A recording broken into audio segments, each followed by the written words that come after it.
Callie here for Callie's Collectible Review, and today I'm going to be taking a look at the Neca Alpha Predator. This one is kind of a special edition.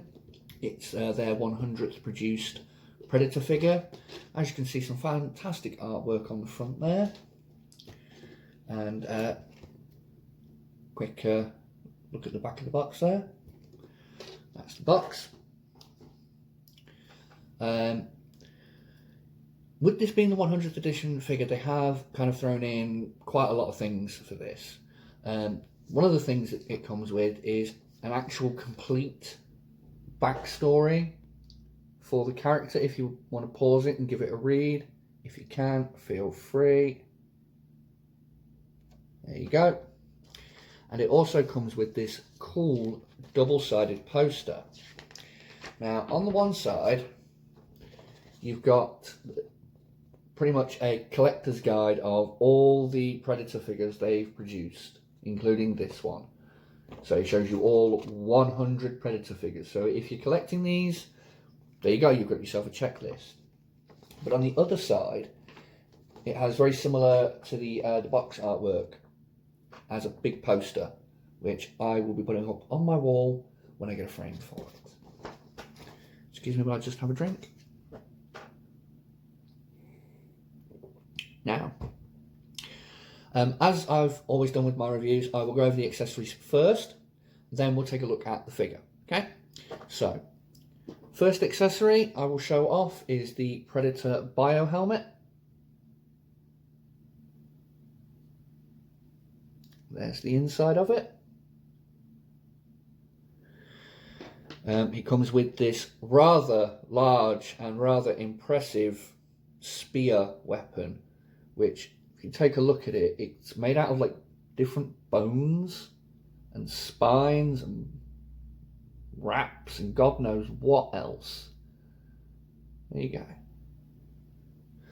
go. We also have, in a similar kind of vein, the sickle or scythe or whatever you want to call it. To me, that's more of a sickle. A scythe is on a pole with a big, what the Grim Reaper carries.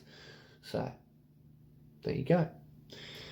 He also has two of these back spikes. Well, I say back spikes. One of them goes into the back, one of them goes into his arm gauntlet, which I will show off later on. But there's also a neat little trick you can do with swapping the hands out. So these are quite kind of important. He comes with, every time I look at this, I just think it's out of the film Jeepers Creepers. It's a little shuriken made out of bone. Very strange. And then we get alternate hands. You get a left and a right fist. Nothing special there really. And two open hands. Again, nothing special really, nothing we haven't seen. The paintwork is very good. It's kind of like it's like a greyish, bluish plastic with like a pearlescent paint job over the top of it. The paint job's very well done. I don't know how well that's going to come across on camera. There you go. So yeah. Now the figure itself.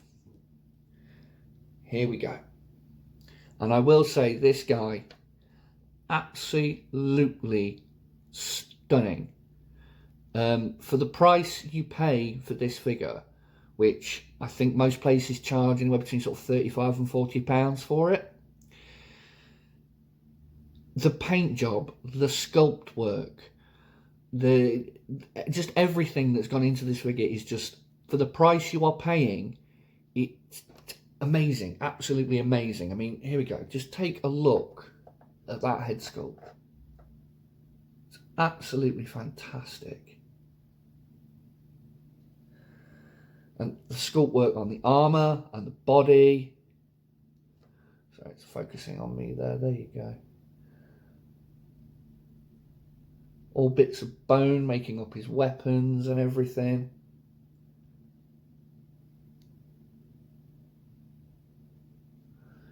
And the dreadlocks at the back, I mean, just phenomenal, absolutely phenomenal. Right, now, articulation on this guy.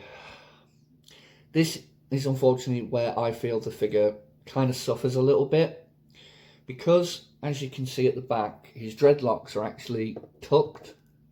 Move that out. You can see the dreadlocks are actually tucked into the armour, so that does limit the head articulation a little bit, because if you move it around too much, you're going to end up pulling these out. You're going to end up pulling the dreadlocks out the back of the armour, and they're going to be a nightmare to get back in. So it does limit the head articulation somewhat, but I mean, you can get a bit of a turn out of it. So you're kind of looking, tilt down, tilt back up. There you go. Arms go out to about there without forcing it. That's getting as far as you're going to go with the arm. Back down, right forward. You've got, very stiff joints. About that far, I'd say, before the armour kind of really does get in the way. And it's a soft-ish plastic, but it really is, it's not going to give to get 360 rotations, really not. There's no upper bicep swivel, because what they've done is they've implemented a double jointed elbow, and your rotation is actually there. So you're rotating at the elbow more than at the bicep. But it achieves the same thing, because you've got lower rotation as well. So you've got upper and lower elbow rotation. So you've got a nice full range of movement in the arm. This thing always pops off. It's on ball joints here on this arm.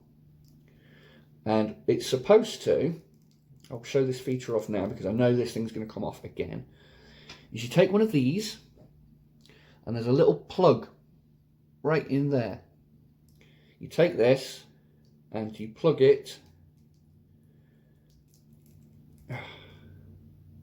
in like so. So he's got sort of a primitive Predator wrist blade. Now, it's on a little slider, so it can drop forward, but as you can see, it's minimal drop. And because this section here is actually on ball joints, you can actually give it a slight angle to reveal a little spike on the inside of the arm, which is a neat little touch, but it doesn't really sit well, and I keep knocking it off. So you've got an upper diaphragm joint there, so you get a little bit of side to side. Again, it's very hindered by the armour because it's all interconnected all around the figure. You can get a little bit of forward crunch, a little bit of back. The waist is actually on a ball joint as well, so if you use the waist joint as well, you can get about that far back and about that far forward. So not much in the upper body, but it does what you need it to do. The hips are kind of hindered quite badly by this skirt piece. Now, as awesome as this is, and I mean the paintwork alone is very fantastic, very caveman. The legs are hindered by that, so you get forward maybe that far. If you want to force it a bit more, you might get more out of it, but you're going to run the risk of breaking, so I wouldn't. You go back, not at all really. I mean, that's it. It's not going anywhere. Out to the side. It's on a ball joint, but you're not going to get much further than there. Knees are on the same sort of double joint as the elbows, where you've actually got a swivel at this cut here. So your leg rotates there. Straighten this leg out a bit so you can see better. There you go. So that's your turning point there. Turning point, not touring point. And the ankles are on ball joints by the looks of it. I can't really tell, but they've attached armour to it, so it does hinder it a little bit, but not much. You can get this guy to stand in some good poses. The other black spike that he comes with, Oh, I forgot to mention, this belt is a free floating piece, and it's meant for holding this, the sickle, the scythe, whatever you want to call it. You just, there's like a little loop on it, and you have to kind of thread it through. And once you get a certain distance through, it will, there we go, hold on. So you can have him like that. Yes, this is the little black spike. There's two places for it to go. There's a little hole on the back of his armour. It's going to be really difficult for me to show you, but it's right just above where my fingernail is. Don't know how well you're going to be able to see that. But you plug that straight in. And there's another little hole right here, where my fingernail ends, on this side. And this is for taking this weird ass looking thing, and you slot it in, and that's basically a holder for it, so it peaks just over his shoulder on this side to go against this side. Or you can take this out, remove that for the sake of easiness. On the back of this gauntlet here, there's a little plug right inside there. Now what you're supposed to do, I'm not going to do it for this because I've not actually changed the hands around on this, and for convenience sake I'm just going to show you how it plugs in. But basically what you do is you pull this hand off, you take this off, you spin it around, you put it back in place, you push the hand back on.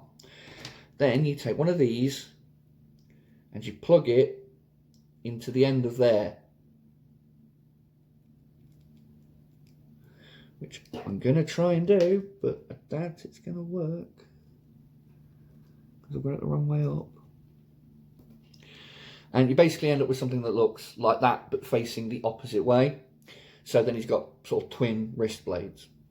I personally think it looks better in the back, mainly because I kind of like, with this plugged in there and then this on the opposite side, I kind of like the asymmetry of the armor where both, you know, either side is completely different from each other. So that's how I tend to display him, and I don't bother with the biomascot, because you are supposed to be able to put this on.